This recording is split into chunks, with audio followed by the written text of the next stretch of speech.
You're being terrible. Why are you doing this? I told you before. I don't want to live with you. I want the leech of a wife living off Dad to get out. Leeching? You really think that? Well, isn't it true? The only reason you can live here without working is because Dad earns the money. You can't even do the housework properly. You're nothing but a parasite. Sally's harsh words were too much for me to bear, and I lacked the energy to explain the situation. I realized there was no need to endure and live with someone capable of saying such things. So, you think we can't live together? That's my line. All right. I understand. I'll leave. After finishing my shopping, I went to change into my casual clothes in the room I shared with Ken. But what I saw next was shocking. There was not a single item of mine in the room. Not my clothes, not my bags, not even a single piece of underwear. What's going on?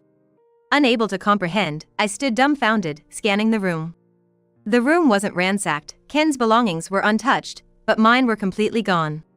Could it be that it wasn't a burglary? I needed to ask Sally, who was home while I was out. Thinking this, I knocked on Sally's door. Need something? Sally appeared, her face showing clear annoyance. Hey Sally, I can't find any of my stuff. Do you know anything about it? All my things are gone. Oh, that? I got rid of everything for you. Sally's grin was unsettlingly eerie. I am Maria, originally working in sales, but I quit after getting married. I met Ken, my husband, through a friend when I was 37. He was 8 years younger than me, but he was bright and full of conversation topics. We hit it off right away. A few months into our relationship, Ken spoke to me seriously. There's something I need to tell you, Maria. What's up? Well, I have a daughter. It was unexpected. At the time, Ken was 29. When I was 29, I was fully engrossed in work, with no time for men. To think that someone his age already had a child. In shock, I managed to ask. Really? How old is she? She just turned 11. 11? So that means? She was born when I was 18. I was reeling from the revelation. I tried desperately to hear Ken's words. Ken explained that he married his high school girlfriend after she got pregnant. His ex-wife dropped out of college to start their life together. But, being young, she left him and their daughter to enjoy her life. I'm sorry for bringing this up now. But as I started thinking about our future, I couldn't keep it a secret. Yeah, I'm shocked. I know. But I want to be with you, Maria. I want us to be a family. So, I had to be honest. His confession left me unsettled. At this age, I had just started dating again. Though unspoken, marriage was on my mind. But to think that my partner was divorced and had a child. If I broke up with Ken now, I might never get married. As I replayed Ken's words in my mind, I was contemplating my life's crossroads. Maria. I want to marry you. I know I've suddenly dropped a lot on you, and you might be confused, but I want you to think about it seriously. Ken looked at me intently, making me realize I was at a turning point in my life. 7 years after Ken's confession, I was living with him and my stepdaughter, Sally. Sally, aspiring to be a doctor, had just started her first year in medical school. Ken always boasted about how proud he was of her. He's always had a soft spot for Sally. Maybe out of guilt for her growing up without a mother. But it was excessive. He bought her anything she wanted, and she grew up without learning patience or restraint. I tried to instill basic decency in Sally. But it seemed to be nothing but an annoyance to her. She lashed out at me, saying, "Don't act all high and mighty just because you're older." That moment, I felt it was all so foolish. I decided to stop going out of my way for Sally.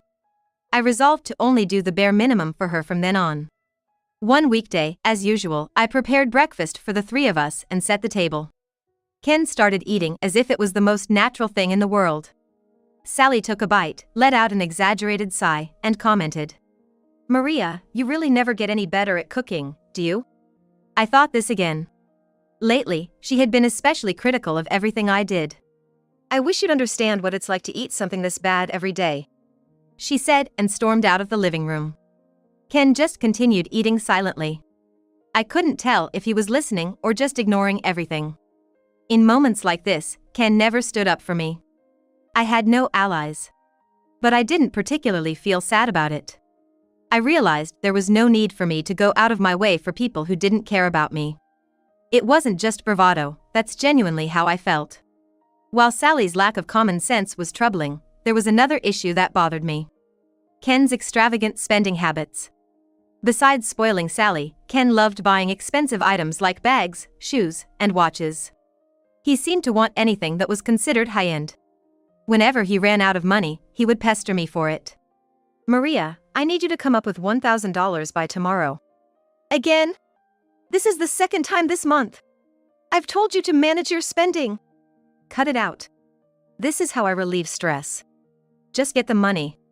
"I won't give you any more money. It doesn't grow on trees." After I'd admonish him, Ken would gulp down his beer. "You wouldn't understand the pressures of working outside. You're just a homemaker." "That's not fair. I have my struggles too. There are no breaks in housework, and neither you nor Sally ever help." Then Ken would slam the table, echoing through the living room. "Shut up. A leisurely wife should just listen to her husband and get the money ready." Shouted down and intimidated by Ken's sudden outburst, I cowered in defense. An empty beer can was thrown at me, nearly hitting my shoulder. Ken often becomes aggressive when something doesn't go his way, especially when he's been drinking. I remember he once raised his hand to me during a similar argument, and since then, I decided to avoid contradicting him as much as possible. "Fine. I can't get $1,000, but I'll figure something out. Just stop threatening me like this." "Good, you should understand that from the start. Don't oppose me," he grumbled, opening another beer. I wondered why I was still in this place. The meaning of continuing as a family after being treated like this was becoming unclear to me. One day, Sally came home early as her afternoon class was cancelled. But even then, we didn't really spend time together. She stayed in her room and didn't come out. I remembered I needed to go shopping as the fridge was almost empty. It's easy to just get takeout when it's just me, but not with a family. With a sigh, I got up to do the grocery shopping. About an hour later, after finishing shopping and storing the groceries, I headed to change into my casual clothes in the room I shared with Ken. That's when I was confronted with a shocking scene. Not a single item of mine was in the room. Not my clothes, not my bags, not even a single piece of underwear. "What's going on?" I couldn't understand the situation and just stood there, dumbfounded. The room wasn't ransacked, Ken's belongings were still there, but all of mine were gone. It couldn't be a burglary, could it? I decided to ask Sally, who was home while I was out. I knocked on her door. "Need something?" Sally asked, her face appearing slightly through the door gap, looking displeased. "Hey Sally, I can't find any of my stuff. Do you know anything about it? All my things are gone." "Oh, that? I took care of it," she said with a creepy smile. "Took care of it? What do you mean?" "I don't want to live with you anymore. So, I made it easy for you to move out by getting rid of your stuff." "Are you telling me to leave the house?" "Don't put it that way. Living with a stepdaughter you're not related to must be stressful, right? Think of it as a choice for both of us to be free." I couldn't understand Sally's extreme actions, doing all this supposedly for my sake. Even if her logic was somehow acceptable, she had no right to throw away my belongings. "There were many important things in those bags. Where did you throw them?" "They're out by the back door. I arranged for a waste collection service, so if they haven't come yet, you might find them there." In a panic, I rushed out back. Fortunately, the collection service hadn't arrived yet, and my belongings were piled up in several trash bags. I retrieved them and went back to confront Sally. "You're doing something terrible. Why are you doing this?" "Like I said, I don't want to live with you. I want the leech of a wife living off dad to leave." "Leeching? You really think that?" "Isn't it true? The only reason you can live here is because of the money dad makes. You can't even do much housework. You're nothing but a parasite." I had no energy left to explain the situation to Sally, who was only spouting such cruel words. There was no need to endure and live with someone capable of doing this. "Can't live together? That's my line." "All right. I understand. I'll leave." Hearing my words, Sally's expression suddenly brightened. Great. Honestly, I thought you'd put up more of a fight, but I'm glad you accepted it so easily. Serves you right, old lady. I had been tolerating everything because we were family, but now it just seemed foolish. Staying with these people was a waste of time. Fortunately or unfortunately, Sally's actions had saved me the trouble of packing. I decided to leave the house that very day. After leaving, I never heard from Ken. Normally, you'd expect at least a phone call, but his silence was proof enough that he had no intention of fixing our relationship. I didn't reach out to Ken or Sally either. I was relishing the freedom to use my time solely for myself. Since my parents' home was far away and I wasn't officially divorced yet, returning there with all my luggage wasn't practical. So, I rented a monthly apartment near the nearest train station and started living there. About 6 months later, my smartphone rang. It was Sally's name on the display. I ignored it at first, but she kept calling repeatedly, so I finally gave in and answered. What do you want? It's annoying you keep calling.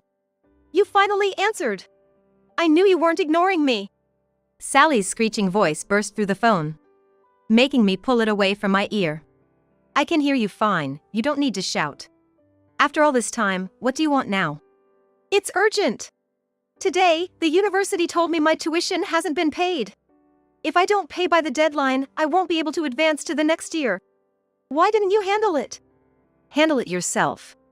Ask your dad for it. Dad's busy with work on weekdays. Handling payments like this is your job.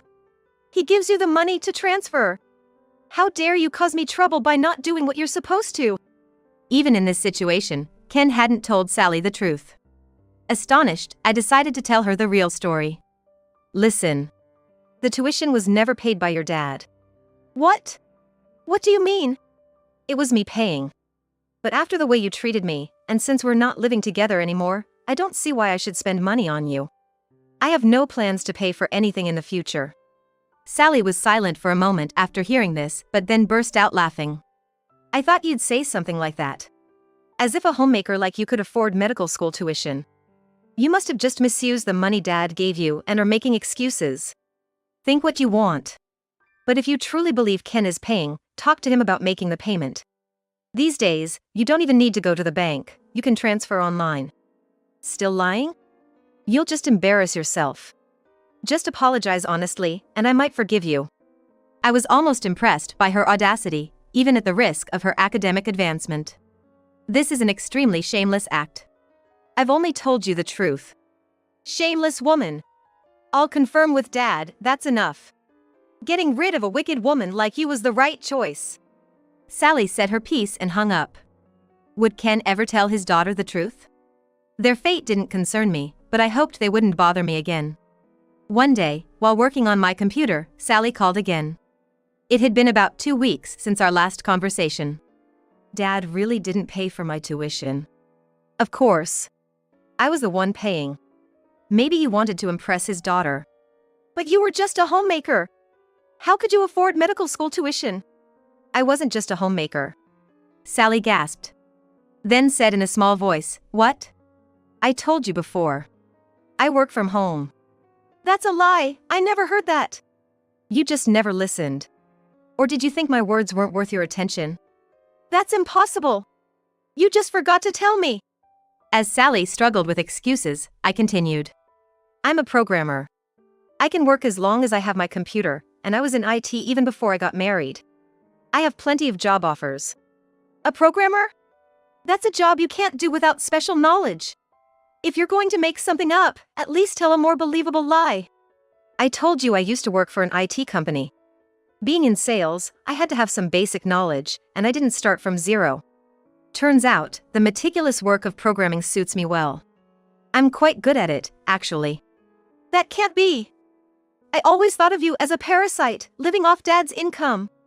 That's your dad, Ken, not me. He spent all his salary and never really contributed to the household expenses. I could almost see the shocked expression on Sally's face. She must be overwhelmed to learn that everything she believed was false. I was the one paying for your tuition, groceries, utilities, and all other living expenses. Dad never contributed financially to the household? Then, what was he spending his earnings on? I don't know.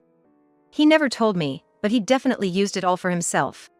And yet, he hasn't contacted me since I left. How's he managing? How?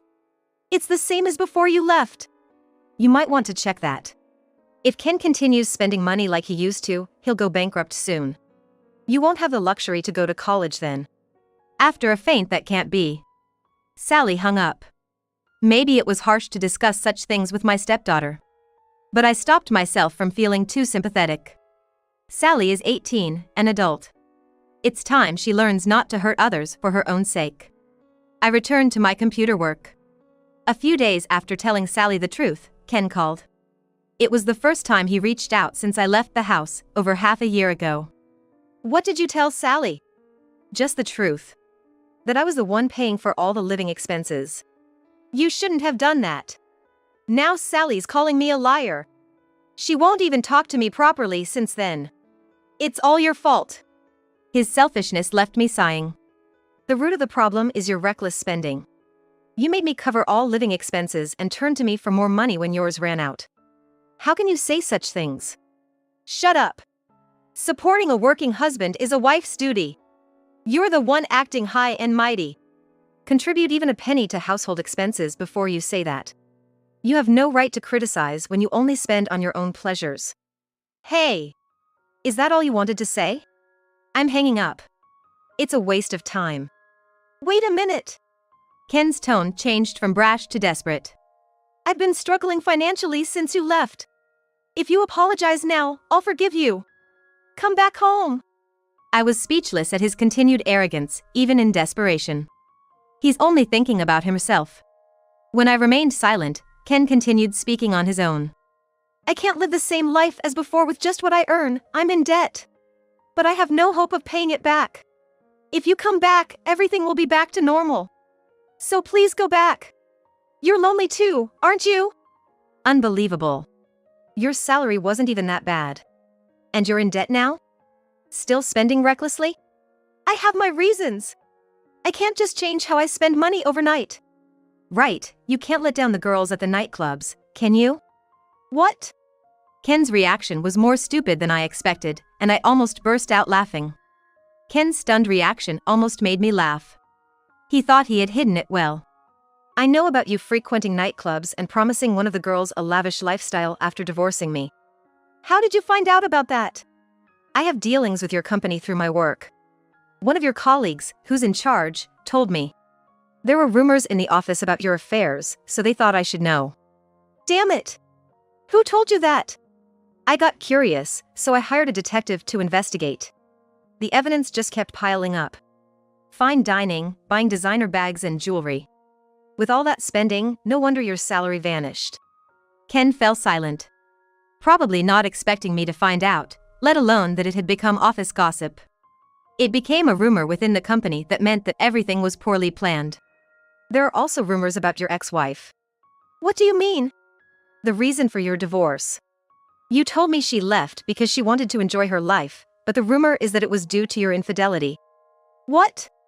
That rumor's spreading too? Is that an admission? Well, I don't have proof, but I can't trust a single thing about you anymore. I want a divorce. Ken yelled about not accepting a divorce and me returning home, but he never apologized. Even if he had, I had no intention of going back to that house. I was thoroughly disappointed in his selfishness. When I threatened legal action, he finally agreed to the divorce. I'm finally free. I felt liberated. The divorce from Ken was finalized. My lawyer was exceptional and went the extra mile to make Ken feel the pain. I had recorded Ken's wastefulness and violence, and Sally's verbal abuse. Based on that, we demanded a substantial alimony, which he paid in full. The lawyer even talked to the nightclub girl Ken was involved with, promising not to sue her if she told the truth. Ken's financial contributions to her over the years came to light. This led to him being banned from the nightclub and losing contact with the girl he'd been showering with gifts. His bad spending habits continued, and his debts ballooned to unmanageable levels. As for Sally, she had to drop out of college since Ken couldn't pay the tuition. Her pride as a former medical student made her look down on jobs, leading to repeated rejections. A stable life could have continued if they'd valued family, but now, it serves them right. As for me, my work is going well. I enjoy spending my time and money freely, although I'm not much into material possessions. I indulge in some good wine on the eve of my days off, enjoy meals at fine restaurants. I'm planning a solo trip abroad. If I find a partner again, I hope it's someone who cherishes mutual respect. That's how I'm enjoying my single life now.